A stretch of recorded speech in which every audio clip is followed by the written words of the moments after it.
Hey guys, for today's soap, I'm going to be making a peach soap and it's going to smell so good. I'm going to be blending two different fragrances.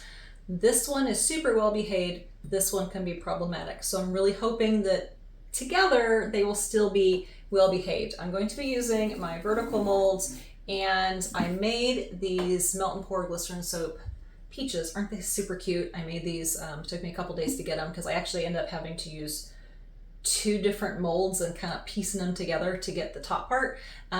Anyway, so I have these. I'm going to place them into the molds. I think I might have them a little bit off center.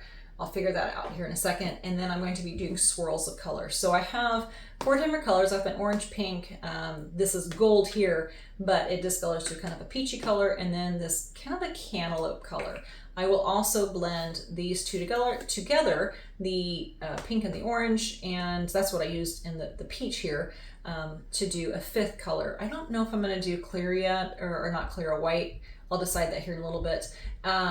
But I want to do some nice swirls of color and pour it in here. I don't know if I'll do in the pot, but sometimes if you pour it down the side, you'll get some different designs, but I think it's gonna be really cool and every single bar is gonna be a little bit different. I need to finish getting my oils and everything ready to go, and then we'll be ready to make the soap. The peach scent is a succulent peach with subtle notes of guava, mango, papaya, and a hint of white florals. It also has mandarin and raspberry in it, so it's gonna smell amazing.